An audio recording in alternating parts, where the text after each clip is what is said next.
to get it to do this? Yes, it now works like that. Oh, Yes, okay. It's been really, really, really good. Nice. So it's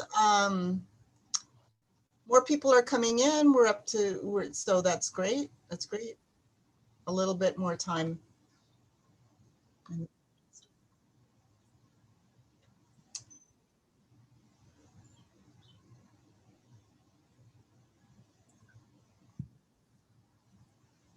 Okay, I will start. Hello, everybody. This is the BioTrek workshop. It is our last day for the Staff Council SAW week. We've had some excellent workshops. And today we are going to hear from two of the great people that work in the biological sciences. Anyway, I will introduce myself. I'm Pearl Viggers. I am a technical staff in the biological sciences in the College of Science. I work with our hosts today, Jennifer and Michelle. And also I wanted to let you know that I am the membership secretary for Staff Council. And I would like to introduce, there's a couple things I have to talk about. Okay, questions. Jennifer and Michelle would love for you to put your questions in this chat, and also we could address more questions towards the end of the presentation. Jennifer and Michelle will look at chat, and it's going to be interactive. We're going to, ask and talk as we go. Also, at the end of the presentation, we will have a drawing, and people that are eligible for the drawing had to have registered through Eventbrite by May 20th and be present to win. So further, here we go. Here is Michelle and Jennifer. They're both great people. I work with them I said, as in biology, they're a great part of our team. They are both Cal Poly alumni, and Jennifer is with zoology background, and Michelle is with plant science. And take it away, guys.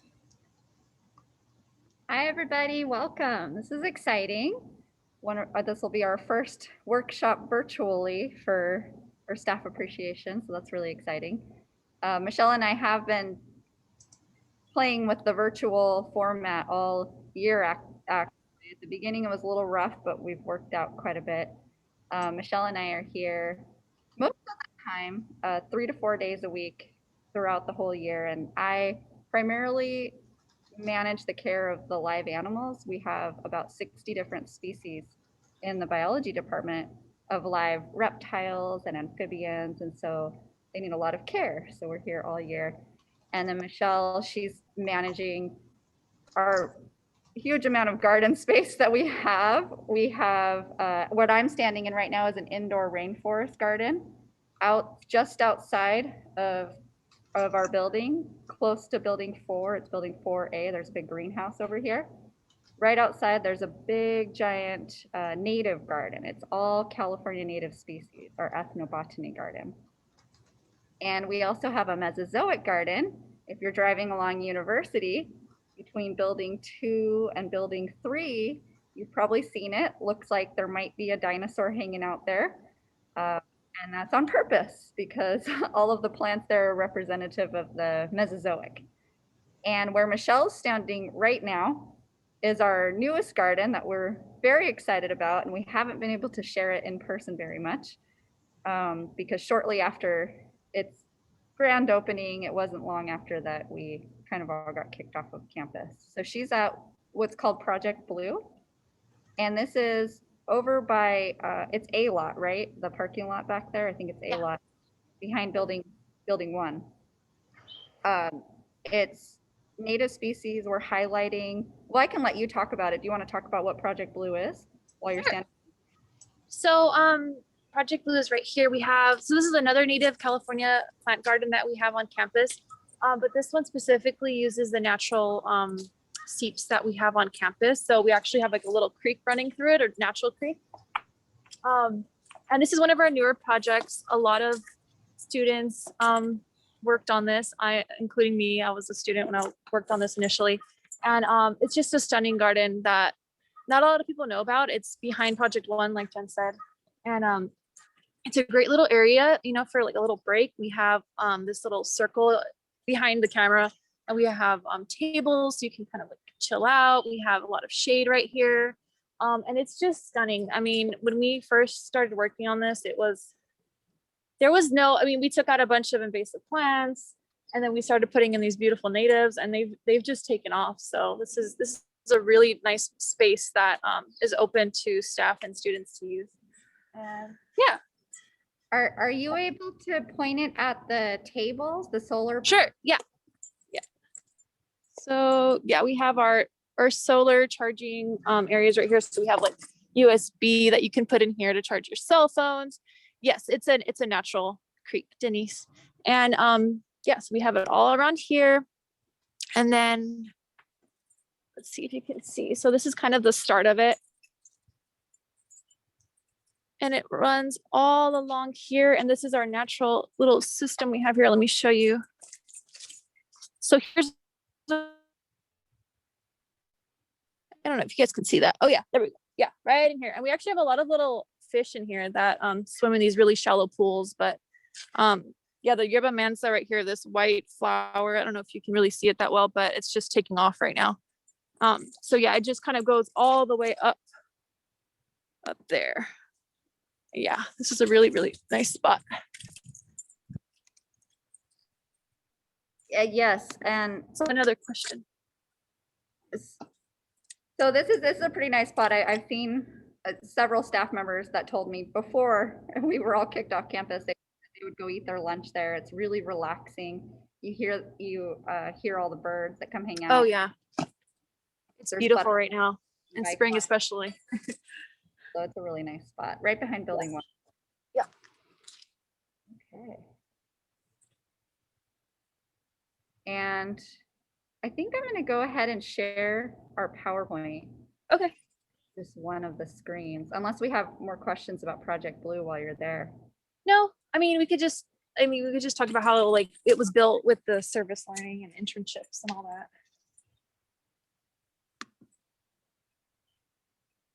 See here.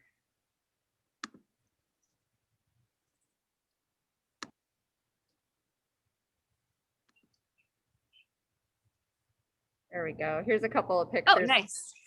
Students helping to build it. And there's Michelle. I had to find one with Michelle. Oh my gosh. It was a lot of work. I forget Yes. how much rock had to be moved. Do you remember? It was like Oh 5 yeah. or something like that. It was tons of rocks. Massive amount of rock. A lot of people don't realize that Cal Poly has natural streams running through it. Prior to the university being built, they had to find a way to pull the water underground actually to make sure that that there wasn't flooding once the campus was built.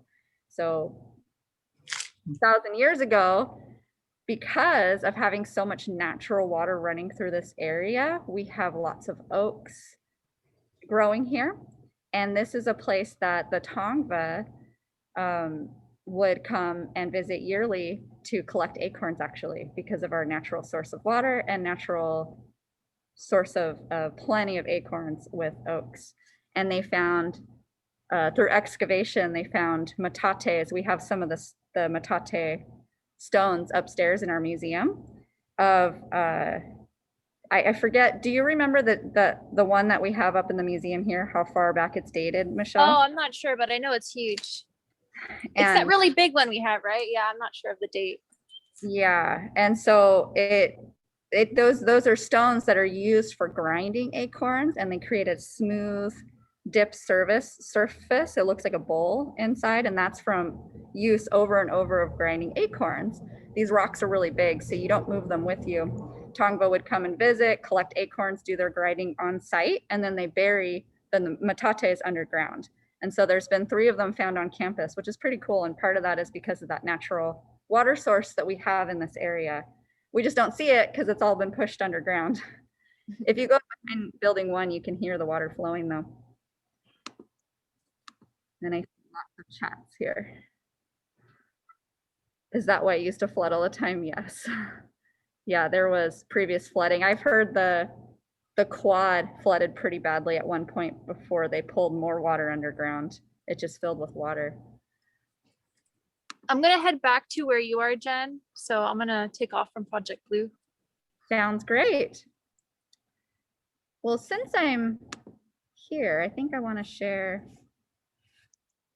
one of the things that BioTrek puts a lot of emphasis in, and we're very proud of, is the internships that are provided here and service learning opportunities. So students get a lot of experience prior to graduating by being able to work in the gardens with the animals. They host workshops, they're working with the public. We have typically approximately 2,000 K through 12 students that will come visit the facility every semester, up to 7,000 a year when we're including summers too. We get homeschool groups, summer school as well through the summer, and our own discovery camps come and visit. So it's an opportunity that we get to share all of this with the next generation, which is exciting. And the best part about it is that students gain the experience. A lot of them come in not sure if they feel comfortable speaking to the public, working with groups outside of the classroom. And when they first start their internships or first start their service learning experience, you see the hesitation. A lot of them will share their hesitation and they're not really sure how they're going to do. And what's great is this gives an opportunity of such a positive experience. When the kids show up, they're excited, they're ready to go. They're so happy they get to see animals in person and all these awesome plants. They get to walk around and feel like they're hiking through natural areas. And so that excitement feeds into the Cal Poly students. And they're so proud by the end of it, being able to share all of this with students. And that's one of the best parts about this facility, is watching our own Cal Poly students come out of this with that sense of pride and feeling like they contributed to something really, really special here.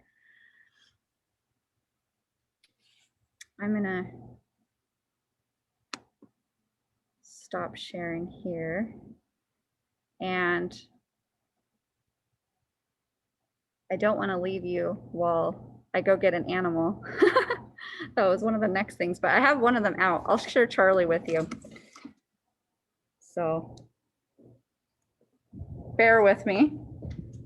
I'm going to share one of our animals that we've been highlighting quite a bit this year. Our focus this semester has been trying to share with some of our visitors why it's really important to plant native species in your garden, try and encourage native wildlife. And so a lot of that's going to be focused today. So I want to share a lot of that with you. But since we're here, I'm going to go ahead and share one of our favorites. We'll see if she'll walk in front of you. I have a 63-year-old Mojave Desert tortoise named Charlie. And she just ate a bunch of bananas. So she's happy. I have to give her a little treat and spoil her before our tour, so she gets pretty excited about it. But this is Charlie. She's 63 years old. She's almost 64 years old. And this is our native species. That's also the state reptile. Let's see if I can point it on her. And they've been threatened most recently because of a lot of changes to their habitat. As people move out into the areas where they call their home, unfortunately, over time, that changes the environment. And one of the biggest issues with this species here is people were keeping them as pets. They would pick them up and collect them and then keep them for 25, 30 years and decide, you know, we should take them back to their home, which is not what you're supposed to do. So unfortunately, a lot of them were brought back to the desert carrying diseases, specifically a bacterial infection that spread through the population. And this respiratory infection has wiped out the population pretty badly, among some other things. But this is one of our animals the kids really like to meet. a lot of times she'll walk right up to the camera and say hi. She's pretty friendly. How did you acquire Charlie? Oh, this was a donation from a student. They couldn't, I guess the grandmother had it and they had it in the family for over 60 years. And she was no longer feeling comfortable enough to care for her herself. So they donated her to the facility. Someone else, how long do they live? Oof. Over 75 years, I've heard, in captivity is pretty common if they don't end up getting any respiratory infections or anything like that. They can live a long time. They do quite well. I know, she's gonna go explore. She likes being out here. She starts to go explore. Well, while we're out here, would you want to share some of the plants in the garden? Yeah. Okay. Oh.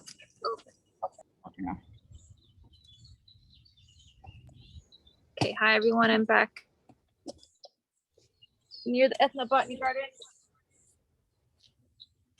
Okay, so I'm going to talk a little bit about some of our native plants out here and their important uses. One of the plants I'll be talking about is our elderberry tree. Is there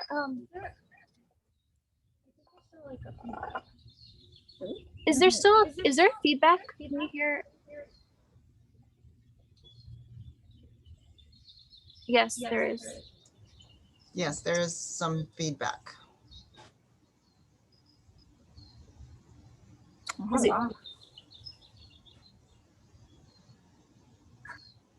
Still feedback. I'll take it inside. Okay. Then it would.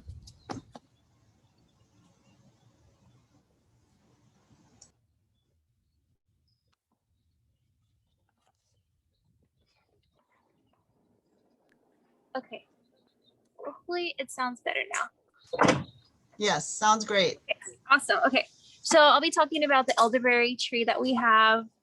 We have a few of these in the garden and they look kind of like this when their berries are ripe. And you can actually purchase a medicine called Sambucus. And this can be purchased from a drugstore. And this is actually really, really good for flus and colds specifically. So you want to emphasize that because of COVID. This is not ideal for COVID because it can actually produce a cytokine storm, which would mean your immune system just kind of goes berserk. So we like to emphasize that this is mostly for colds and flus, but I have used it in the past and it really does help with lessening the days that you are sick. So this is something that I have in my medicine cabinet and it has these little berries. I wish I had some flowers to show you. They're so pretty, but I think a lot of them are now. So these are what the berries look like when they're all dried. People can prepare this themselves. It's quite a process because you have to make sure that the berries are cooked all the way. And a really cool thing about the blossoms actually is, I don't know if you guys have been to IKEA and you've seen those little juice boxes with the little white flowers on them, and they also have syrup. That's actually made from the elderflower, from the elderberry tree. And it's a really, really delicious floral scented drink that I like. And you could also you could also purchase tea from the flowers as well, which is really neat. I think I can show you guys another plant. I don't know if we're going to talk about native milkweeds with you guys right now. Let me go check on what Jen's up to. I don't see her in the camera. She's probably grabbing an animal or something. Oh yeah, I think that's what she's doing right now, actually. Okay, so I'll talk about another plant right now. So you know those agave plants that you've probably seen around these back here? I don't know if you can see them that well. They're really spiny. They have these really spiny tips on them. Look very similar to this. So the Tongva gabardina Native Americans would use this plant for a lot of different purposes. And one of them was for material making. So what they would do is, like for instance, right here, this is a dried leaf, and you could get the leaf fibers and actually make a needle and thread out of it. Another way that they could use it actually is by making rope. So this is actually entirely made of dried plant material from the agave. super tough and durable. Yeah, this is really cool. We like to show the kiddos a comparison between plants and animals because this one's actually made from horsehair. It's very similar in terms of durability and the way it's braided. So they get a kick out of that when I tell them that this is just made out of plants. They think it's so neat. So I wanted to show you guys that. And another thing that we get out of agave is agave sweetener syrup. So basically how you would process this is they would uproot the whole agave plant, take out the roots, and then cook it down until all the sugars come out. And it becomes this really good syrup that's actually really low in, it's a low glycemic, so it's not going to spike your blood sugar or anything like that. Okay, so that's my little spiel on native plants and how they can be used. I know I think Jen has a really cool animal that we often show during our tours to share with you guys. Just had to figure out how to unmute too. Yes, so I brought, this is my favorite. This is Tina. She's a Solomon Island skink. You'll also hear the term prehensile-tailed skink or monkey-tailed skink, and that's because of this tail that is prehensile, which means that it can grab on and hold on to things. So she spends her entire life in the trees. And she's one of my favorites to show whenever we have a group of kids, even if it's a short period of time, because they have an important story of what can happen if we change habitats, which is what people tend to do and what's happening quite a bit in California as well. But where they're from, it's a rainforest habitat in the Solomon Islands, and there was extensive slash and burning of large areas of the rainforest. So this species here has to spend its entire life in the trees. From the moment that it's born, they actually give live birth, which is pretty rare for reptiles, but they give live birth. They'll have one baby at a time, sometimes twins, but it's extremely rare. They'll have typically just one baby, but both mom and dad actually take care of the baby for about a year. A lot of investment and a lot of energy into their offspring, but they have to spend their whole life up in the canopy of the tree, the top of the trees. So when you cut down large areas of the rainforest where they're from, it breaks up the natural habitat, and it wiped out large parts of their population, unfortunately. So, but it's getting better. There's laws. You can't take them out of the country anymore for the pet trade. So all of the Solomon Island skinks that you see here in the United States, they were bred here. So that's where she came from. She's a pretty cool species. They're fun. We ask lots of questions about, one of the things I like to ask is, what does her back look like to you? What do you think the kids might answer? What does that remind you of? Camouflage. Camouflage. And specifically, I don't know if it looks the same as you, but to me, it looks like alternating leaves on a branch. So it almost looks like sunlight coming through a branch, and this is the shade that you would see on the ground of the branching tree. So it's pretty effective, that camouflage that they have. She's trying to climb quite a bit. But their social behavior is one of my favorites with these, how they actually live in groups, communities, kind of like a neighborhood watch system. So they watch out for each other, they watch for predators and keep them out. And they'll actually even babysit each other's offspring, which is very rare in the animal world in general, but in reptiles especially, it's just such a cool trait to have such a social species of reptile. Do you mind pulling up the PowerPoint again, Michelle? Sure. Just share it and we can talk about. Oh, sure. Oh, is Tina our only skink? I just saw that question. We recently got Tina's 13 and a half, almost 14 years old now. And Michelle found a young one recently, Ren, that's our new one. I have her over in building 8 right now. So we do have a young one that is about a year and a half now, right? Yeah. A year and a half.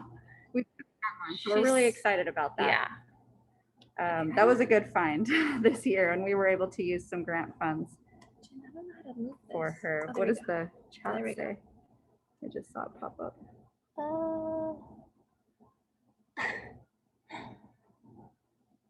I don't know. I don't know. We're missing the chat question. Sorry, it's not loading for some We'll reason. get it in a second. Oh, you want to talk about this part? Yeah, maybe you want to put Tina. Well, yeah, I could put Tina back. So we've been trying to transition into talking about an endangered species and some of the issues or concerns, but we also have habitat changes in California. The more homes that are built in California, the less native habitat we have. So there's been this big push, and I think it's getting more and more successful from what I've seen, of groups really focusing on trying to encourage people, if we're going to live here in California and take up all of this space, what if we create space that's still native California habitat? So we can live here in our homes, but not necessarily change the wildlife too much. One of the big stories that's been going around, and you may have seen, is the milkweed gardens. Monarch butterflies, we all recognize them. They come through every year, these big, orange, beautiful butterflies. This is a specialist species. And what a specialist means is it can't just feed on any type of food. It specializes. And unfortunately for the butterfly, that means that if there is not native milkweed located all the way along their path, they're not going to be able to make their full travel safely through their life cycle. Typically, they'll move south into Mexico and then down into South America during the winter when it gets cooler, and then they travel back up north. That's their typical life cycle. And it used to be that you could just see thousands of these, but their populations are declining. And a big part of that is because they specialize. They cannot survive unless they can find milkweed all the way along their path. So as we build homes and businesses and parking lots and cover spaces, and then what do people do when they purchase a home with a yard? They start putting in non-native species.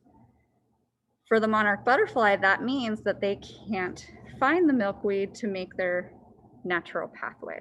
And so the big conversation lately, and you may have even heard of it and looked yourself, because there was a point where you couldn't even get milkweed.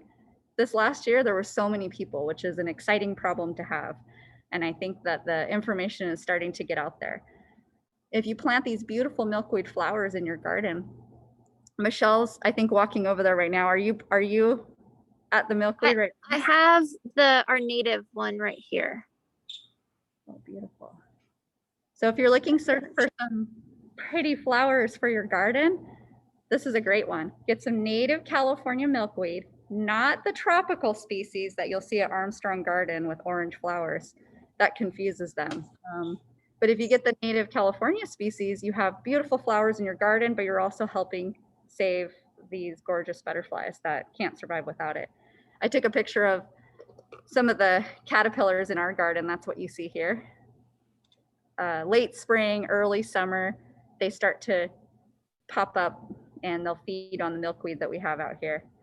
So another benefit, you get pretty caterpillars once a year. Yes.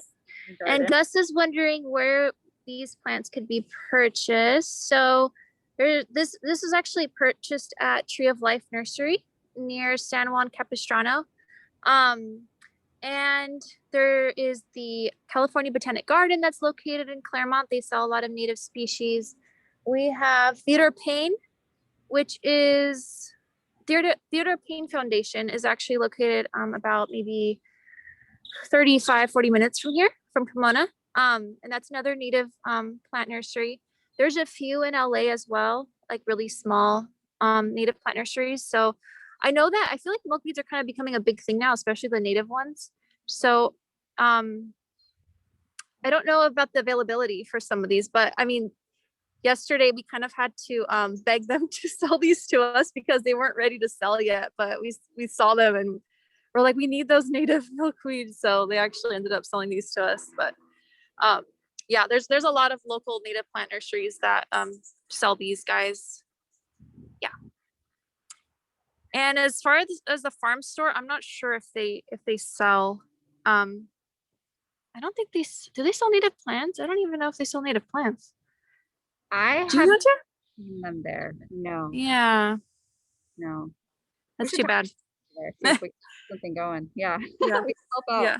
We'll start growing and supply them. Awesome. Oh, I included in here some of the workshops that we host. We have Oh. a kitchen space inside. So we have the opportunity to do lots of different milk or different types of workshops. This is one where we did nut milks. We've made balms, lip balms. And is this which one is this? That is, so this one on the side right here, this is this.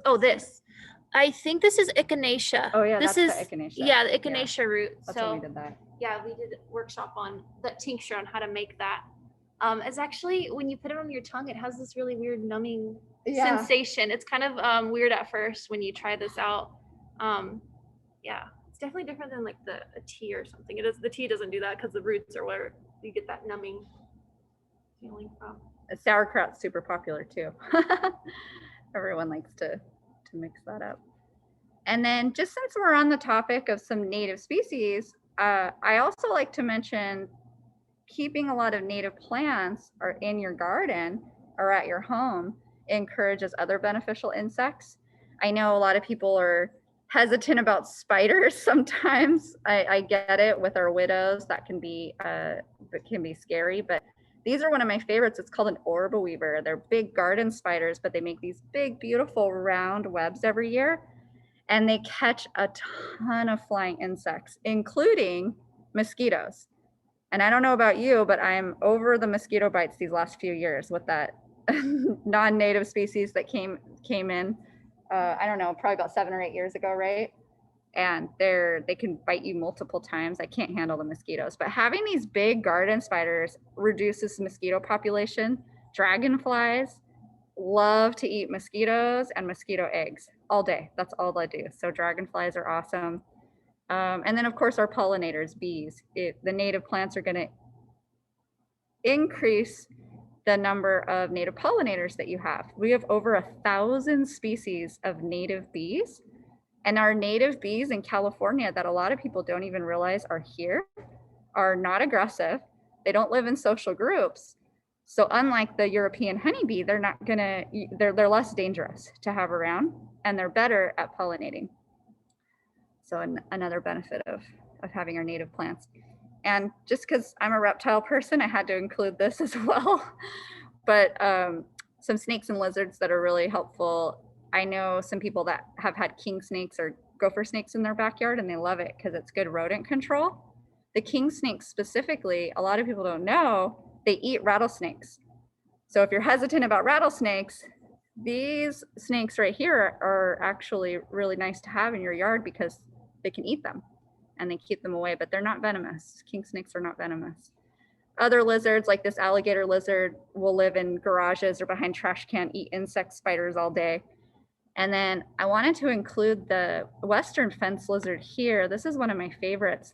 Only recently, it was discovered that there is a protein in the western fence lizard's blood. These are a lot of people call them blue bellies. These are these lizards you find out on your wall, hanging out on your fence, hanging out on the rock on your front porch. They're everywhere.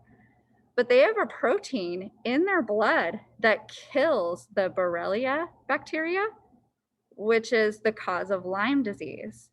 And it's most likely, or a high probability, that it adds to the reason that we don't have Lyme disease in Southern California, because you find these lizards everywhere. You've all seen them growing up or hanging out around here. We see them at Cal Poly everywhere. But this little lizard doing push-ups in your front yard is actually protecting us from Lyme disease. What happens is the tick will bite the lizard. The protein that it picks up by feeding on it goes into the tick. It kills any bacteria that's in the tick. So then if the tick goes and bites something else, like a person, there's no longer this dangerous bacteria. So it's pretty cool. That's one of my favorites. One of my favorite reasons to have native species in our front yards and backyards.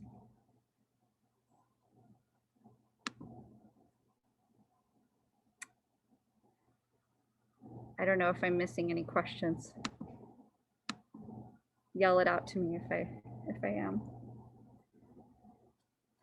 So how are we on time, Pearl? It's about almost 10 after 11, but we do have a few questions. I did post you, Jennifer and Michelle's, your emails. So if we didn't get to all the questions, they can contact you. I have one question here, and maybe you answered it. I haven't seen many garden spiders for a few years. There's something going on with that population. Well, I've been seeing a ton here, so that's interesting. Not that I've heard of. I can look into it, but Okay, we that, in our garden. yeah, that was from Denise. So then Michelle answered about the specific milkweed. It's the desert milkweed. And then we will try to get on the chat or in the website, the nurseries that sell native plants, because I'm interested in that also. There was, and then Michelle just said maybe there's an increase in pesticides that's regarding to the spiders. That was my thought actually right after. Yeah. Is they could be spraying. Yeah, and- because we're all trying to get a little bit, away from that and just be a little, more sustainable and natural. So I think we're good with the questions for now. Awesome. Well, Michelle, where are you right now? Did you want to do chocolate? I'll talk about, yeah. That's what I thought. Okay. She's going to jump on this camera then. Are you jumping on this camera? So one of the things that we like to share is chocolate. And in the past, our staff appreciation workshops have been a chocolate making workshop. So Michelle can talk a little bit about chocolate making. I'll give kind of like a brief introduction to chocolate making. So we actually have some chocolate trees here, and we don't have a pod, but the pods of the chocolates can be about this big, and inside is where you get these little guys. So it has to go through this long process of fermentation. So basically you have to open up these cocoa pods, and inside these little bits are covered in this white mucilage. So what they do is they put this to ferment, and the mucilage after gosh, I think it's after a few days, it'll actually start to go away because it starts to ferment and get eaten up. And then you're left with these. So the process to get the chocolate out of these is you have to crack these and get the little chocolate nibs out. And from there you can make chocolate, you can make milk chocolate.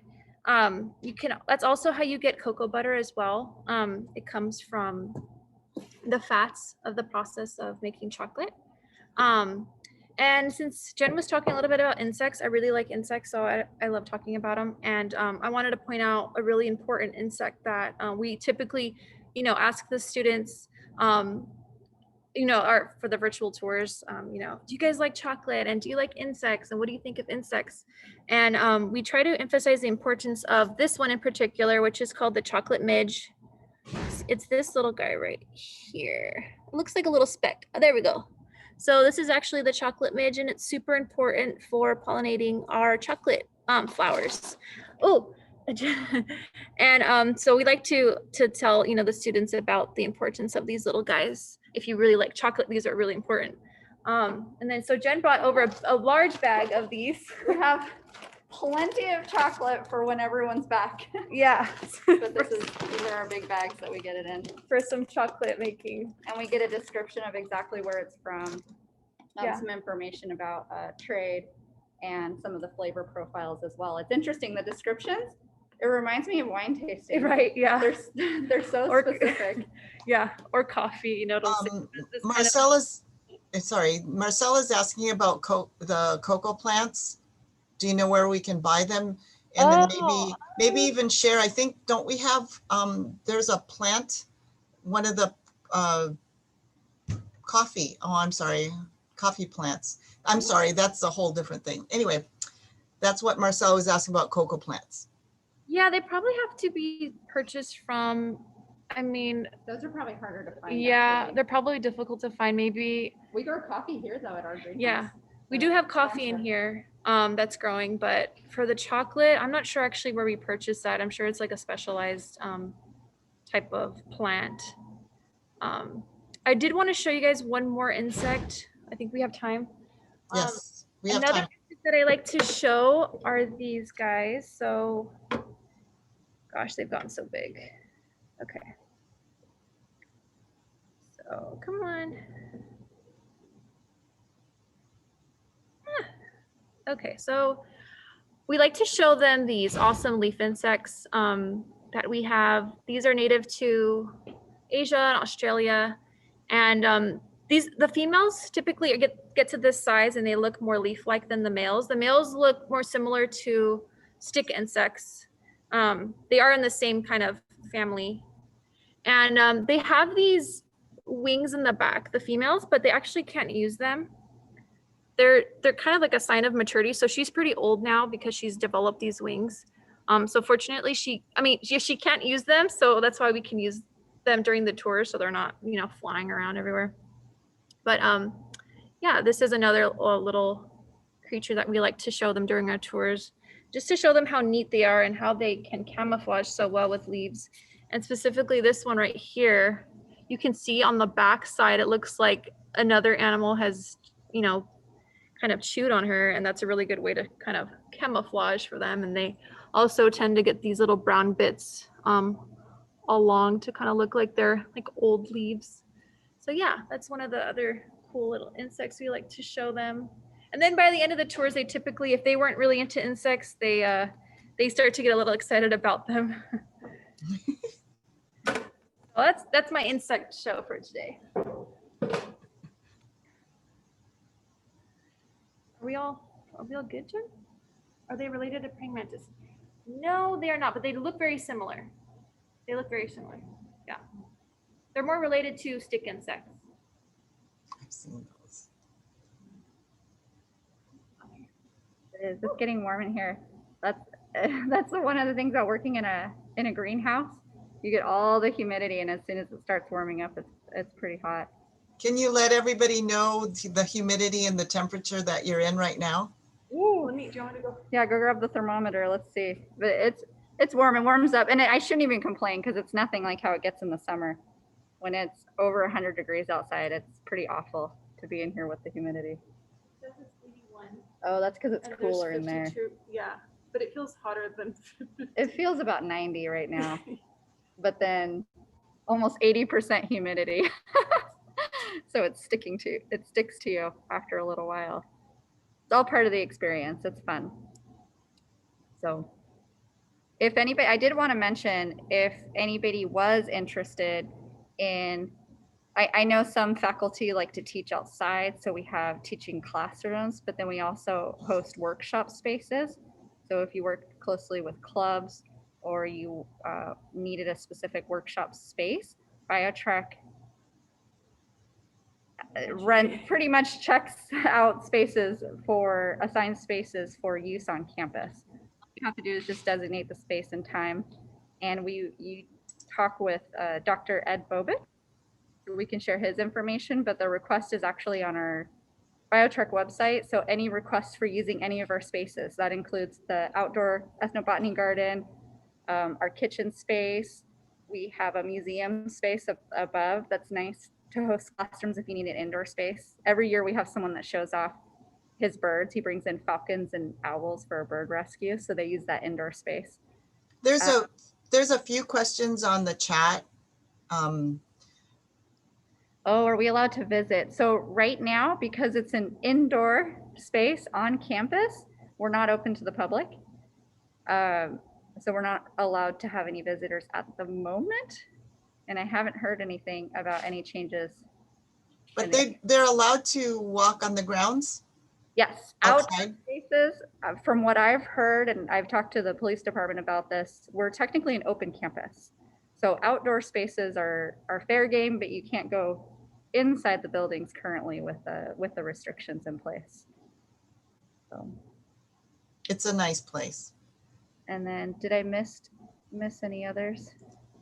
There was Nancy asked something about a spray for bugs, keeping them off lettuce or kale. I know that's not really Do you have any recommendations? No, I don't. I mean, I've always just rinsed really well with water. I don't know if you have any suggestions you've heard about. Is it more towards like garden? Oh, it's Plants? outdoor lettuce and kale you're growing? So Nancy, we're actually growing some plants right now in our garden beds. I'll let you know if I find a solution because we've just started growing them, but we haven't got pests yet. But eventually we'll run into them. So I'll let you know. You were having small animals get in there, right? Yeah, And you had to create a. Yeah, We were already Actually- getting rabbits eating the small little. yeah, I asked Michelle about that because rabbits always got into mine. So So you used PVC pipe and, we and made created a. yeah, we used some wire and then we framed PVC all around and we have it sitting on top so we can actually have the young ones come up before they get eaten. And then as for the stick insect, we don't have any, but I'm actually gonna order some. So we're gonna have some hopefully for the tour soon. And okay, there's a question about Michelle standing in front of a tree. Can you let us know what that's about? The strangler tree right here. It's trying to grow everywhere. We have it crossing the way here. And it's trying to grow into our pond. It has little shoots everywhere in each one of these. And that's native to?